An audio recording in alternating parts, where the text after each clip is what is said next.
आयत अल्लाह ताला अपने आप को आयत से प्रूव करते कि अल्लाह ताला का एग्जिस्टेंस,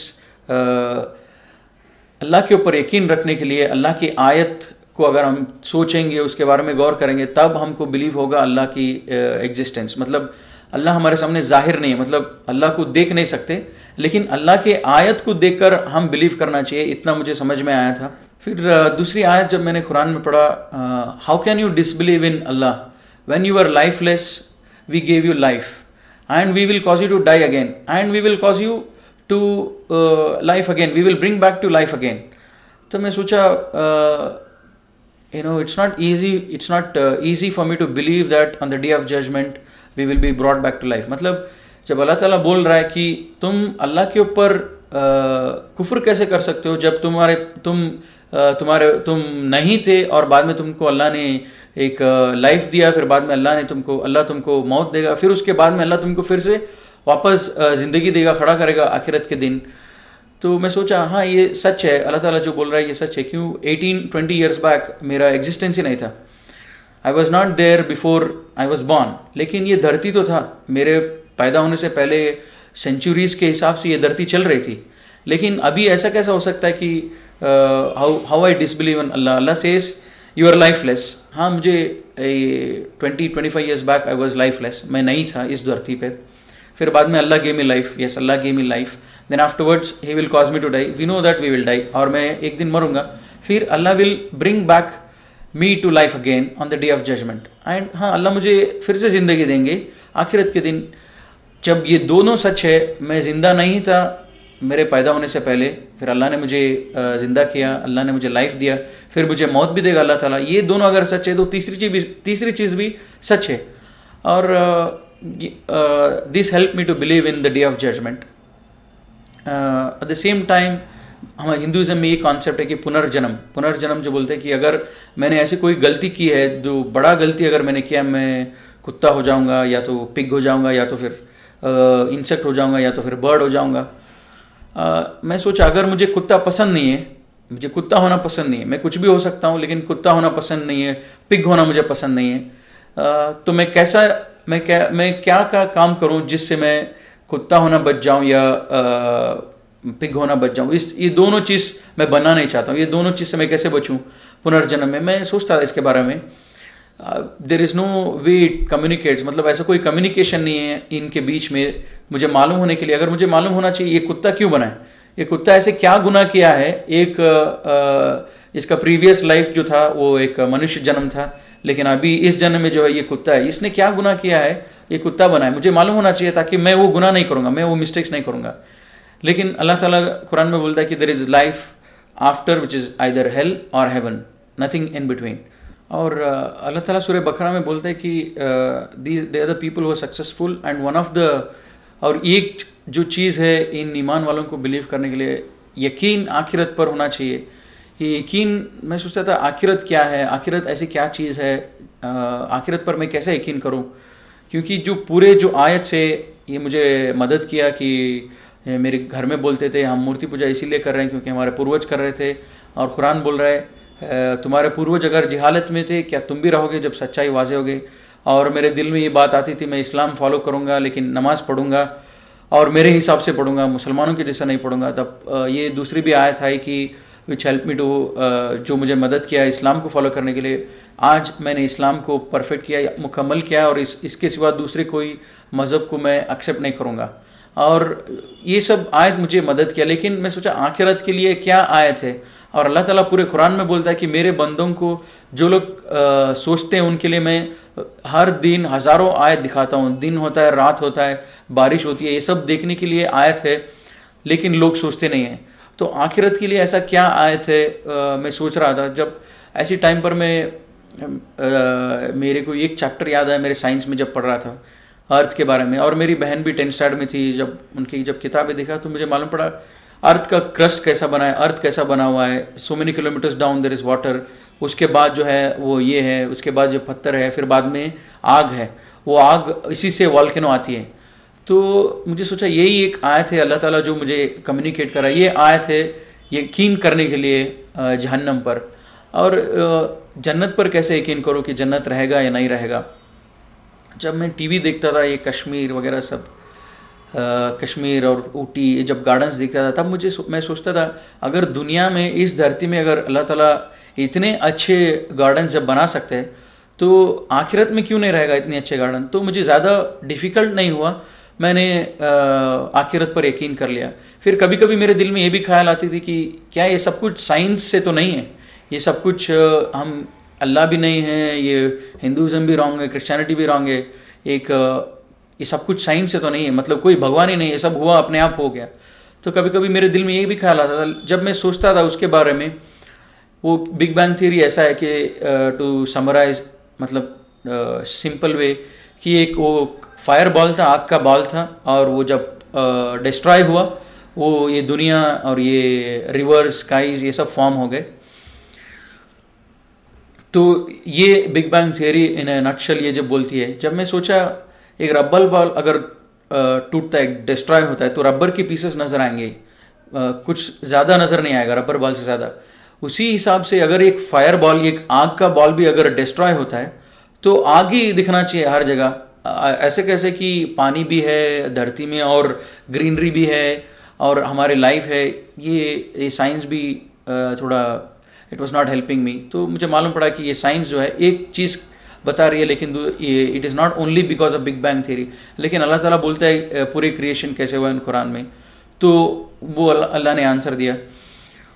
अब जब मेरा कॉलेज स्टार्ट हुआ तब मैं पूरा फुल टाइम उस दुकान में नहीं जाता था, लेकिन सैटरडे संडे उस दुकान में जाता था क्योंकि उस ओनर से भी अच्छी दोस्ती हो गई थी। वो उनका बिहेवियर अच्छा था, जब हमारा सैलरी टाइम पे देते थे, ज़्यादा चीटिंग नहीं करते थे मेरे माँ के बिज़नेस में, और हमको सब मदद करते थे, और जो भी दुकान में थे उन सब की मदद करते थे जब ज़रूरत हो। तब मैं सोचा उनसे मिलने के लिए जाऊंगा। हर सैटरडे संडे जाता था, और जब भी जाता वो बिज़ी रहते थे उनके काम में, और मैं कुरान पढ़ता था। जब कुरान पढ़ता था नेक्स्ट टाइम जब गया मैं, और हमेशा जब भी मैं कुरान पढ़ने फिर से शुरू करता मुझे डर लगता था लास्ट टाइम मैंने पढ़ा नहीं बराबर, तो फिर से शुरू करता था कुरान पढ़ने बिगिनिंग से, सूरह फातिहा सूरह बकरा फिर से शुरू करता था। जब फिर से शुरू किया कुरान में एक आयत ऐसा आया सूरह बकरा में, this is the book of which this is the book from your lord on which there is no doubt and this is a guidance for those who are conscious and who have the faith in Allah and faith in unseen and who have faith in the hereafter। and तो ये आयत एक 6 आयत थी, उससे मुझे डर लग रहा था और मैंने नमाज़ पढ़ना शुरू किया। वो 6 आयत था, one is we should believe in the we should have the consciousness and we should believe in the unseen which is Allah subhanahu wa ta'ala जो दिखते नहीं हैं, और एंजल्स और आखिरत उस पर। और दूसरी चीज़ वो है कि एस्टैब्लिश प्रेयर, और चौथी चीज़ believe in what is revealed on prophet Muhammad सल्लल्लाहु अलैहि वसल्लम and what was revealed before him. जो प्रॉफिट सल्लल्लाहु अलैहि वसल्लम के ऊपर नाजिल हुआ और उनसे पहले जो नाजिल हुआ उसके ऊपर ईमान लेके आना, ये थी। और जो हमने दिया है आपको उससे खर्च करो, मतलब ज़कात दो वगैरह, सदका करो। एंड फाइनल चीज़ था कि आखिरत पर यकीन रखने वाले ये लोग हैं जो रियली सक्सेसफुल हैं, और ये लोग ट्रू गाइडेंस पर हैं, ये लोग जो है सही हिदायत पर हैं। इसीलिए जब ये आयत पढ़ा तब मुझे लगा कि ये आयत के हिसाब से मैं सक्सेसफुल नहीं हूँ, कि मैंने शिर्क छोड़ दिया। लेकिन ये आयत बोलता है कि who are conscious and who have believe in unseen and were steadfast in the prayer, were establishing the prayers। अब बाकी चीज़ ज़कात ये सब तो मेरे लिए इम्पॉर्टेंट नहीं था, मतलब मैं उसका एलिजिबल नहीं था। तो मुझे अब ज़रूरी है कि मैं प्रेयर को इस्टेब्लिश करूं, मतलब मेरे नमाज जो है इसको शुरू करूं।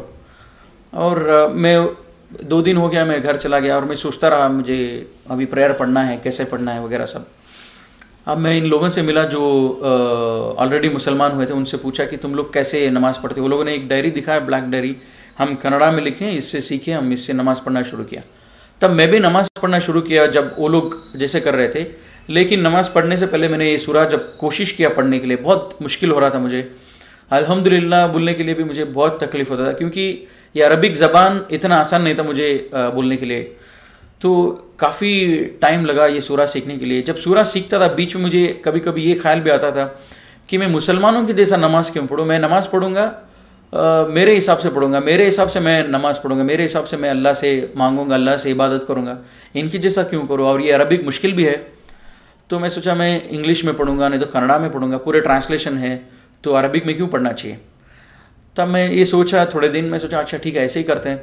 तो मैं जब फिर से जब गया नेक्स्ट सैटरडे संडे उधर कुरान पढ़ने के लिए, तब सूरह इमरान में मुझे एक आयत आती है, today we have perfected this religion and we have chosen Islam for you. Apart from this religion no other religion is accepted and anybody else follows other than this they are thrown to hell fire. मुझे डर लगने लगा कि पहले दिन मैंने decide किया मैं शिर्क नहीं करूँगा, और जब नेक्स्ट टाइम जब कुरान पढ़ा ये बोल रहा है कि एस्टैब्लिश प्रेयर। अब मैं एस्टैब्लिश प्रेयर करने सोच रहा था, जब एस्टैब्लिश प्रेयर करने के लिए जब पूरे सूरत जब पढ़ रहा था इतना मुश्किल हो रहा था, मैंने सोचा मेरे हिसाब से मैं नमाज़ पढ़ूंगा। अब कुरान बोलता है मुझे Islam is the only religion which is accepted. तो मुझे धीरे धीरे डर लगने लगा और ये यकीन आता रहा कि ये किताब जो है एक आदमी लिख नहीं सकता है। जो मेरे दिल के अंदर जो स्ट्रगल हो रहा है, मेरे दिल के अंदर जो दिन रात मैं सोच रहा हूँ कि ये सच है, ये सही है, अच्छा ऐसा करूँगा वैसा करूँगा, ये जो हो रहा है उसके जवाब जो है ये कुरान में मुझे मिल रहा है। और मैं ये बात किसी से बोल नहीं रहा हूँ, ये इसका जवाब मुझे कुरान से मिल रहा है। मेरे दिल के हालत पर कुरान मुझे कमांड कर रहा है कि ये सही है, ये गलत है। तो मुझे डर भी लगने लगा और यकीन होने लगा कि इस किताब को एक आदमी नहीं लिख सकता है। मुझे जो भी बनाया है मुझे जो बनाया है वही इस किताब को नाजिल कर सकता है। तब मुझे यकीन आने लगा ये किताब जो है अल्लाह की तरफ से है। फिर मैं बहुत मेहनत किया, 3-4 महीने लगे, फिर नमाज़ पढ़ना शुरू हुआ, सब सूराज लर्न किया, फिर नमाज़ पढ़ रहा था। और कभी कभी नमाज़ मेरी होती थी, कभी कभी नहीं होती थी, क्योंकि घर पे मेरे माँ बाप के सामने तो नहीं पढ़ता था। और अभी नमाज़ तो पढ़ रहा हूँ, शिर्क नहीं कर रहा हूँ, नमाज़ पढ़ रहा हूँ, लेकिन मैं सोचा अभी ठीक चल रहा है, अब ज़रूरी नहीं कि मैं और आगे जाऊँ। तो मैं सोचा अभी मेरा पढ़ाई कंप्लीट कर लेता हूँ, मैं इंजीनियरिंग फिनिश करता हूँ, फिर बाद में मैं MBA करूँगा, उसके बाद में मैं इस्लाम कबूल करूँगा। तब तक मैं इस्लाम नहीं कबूल करूँगा, तब तक मैं शिर्क छोड़ूंगा और नमाज़ पढ़ूंगा। ये दो से ज़्यादा मैं आगे नहीं बढ़ूँगा। जब नेक्स्ट टाइम मैं जब कुरान पढ़ने लगा, फिर से जैसे मैं शुरू से पढ़ने लगा, सूरह बकरा में दूसरी आयत आती है कि ये लोग किस चीज़ के लिए इंतज़ार कर रहे हैं। ये लोग इंतज़ार कर रहे हैं अल्लाह और अल्लाह की मलाइका को, जब वो आसमान में आ जाए तब तो क़यामत है, मतलब then the matter is settled. तो इंग्लिश में आयत मुझे बहुत लगती थी, what are this people waiting for, are they waiting for Allah to come out with the angels in the clouds, then the matter is settled. इसका मतलब ये था कि ये किस चीज़ पर इंतज़ार कर रहे हैं। अगर ये लोग वेट कर रहे हैं अल्लाह के ऊपर यकीन करने के लिए, क़यामत कभी भी आ सकती है। Are they waiting for Allah to come out with the angels. तो अब मुझे और डर लगता था कि जब मैं नमाज़ पढ़ना शुरू किया, अब कुरान बोल रहा है कि मुझे किस चीज़ के लिए इंतज़ार कर रहा हूँ। और मैं अंदर ही अंदर ये प्लान किया था, मैं इंजीनियरिंग पढ़ूंगा, MBA करूँगा, उसके बाद में मैं घर से बाहर आऊँगा। ज़रूरत नहीं था घर से बाहर आने के लिए, लेकिन घर के अंदर भी तो नहीं कर सकता था, एक मुझे मालूम था मुझे घर से बाहर आना है। तो मैं सोचा अभी मुझे और ज़्यादा स्टेप्स लेना पड़ा, लेकिन और मैं कुरान पढ़ते रहा और मैं घर पे नमाज़ पढ़ते रहा। मैं सोचा कि मुझे एक रास्ता निकालना चाहिए कि इस्लाम कम्प्लीटली फॉलो करने के लिए। और बार बार अल्लाह ताला कुरान में बोलता है कि इस्लाम में पूरे के पूरे दाखिल हो जाओ। और मुझे मालूम था कि मैं पूरा दाखिल नहीं हूँ, क्यों मैं शिर्क छोड़ दिया और नमाज़ पढ़ रहा था बस, और बाकी जो भी इस्लाम की अहकामात है वो नहीं कर रहा था।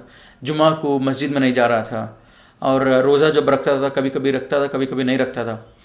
तो मुझे मालूम था कि मैं इस्लाम में कम्प्लीटली नहीं हूँ, मुझे कम्प्लीटली आने के लिए कुरान बोल रहा है, अब मुझे कम्प्लीटली आना चाहिए। फिर बाद में पहला रमज़ान आया, मैं पहले रमज़ान में अल्हम्दुलिल्लाह पूरे के पूरे रोज़ा रखा। फर्स्ट 2 डेज़ शायद छूट गया होगा, पूरे के पूरे रोज़ा रखा। और मेरे घर में बहुत झगड़ा होती थी कि माँ को डाउट आने लग गया मैं रोज़ा रख रहा हूँ बोल के। अब जब उसको डाउट आता था उस दिन मैं उससे बचने के लिए वो जब फोर्स करती तो उसके सामने खा लेता। तो ऐसे 2 रोज़े छूट गए होंगे। फिर पहले रमज़ान हुआ, फिर बाद में मैं अल्हम्दुलिल्लाह थोड़ा स्ट्रांग हुआ, थोड़ा यकीन भी हुआ। अब घर पे जो बात करने लगते थे हम डेली डिनर पे, लंच पे, जब उनको बताने लगा, क्यों अभी जब मेरा प्लान के हिसाब से कुछ भी नहीं होगा, मुझे अभी घर में बोलना चाहिए धीरे धीरे कि मैं इस्लाम में आ रहा हूँ। तब मैं घर में बोलने लगा धीरे धीरे कि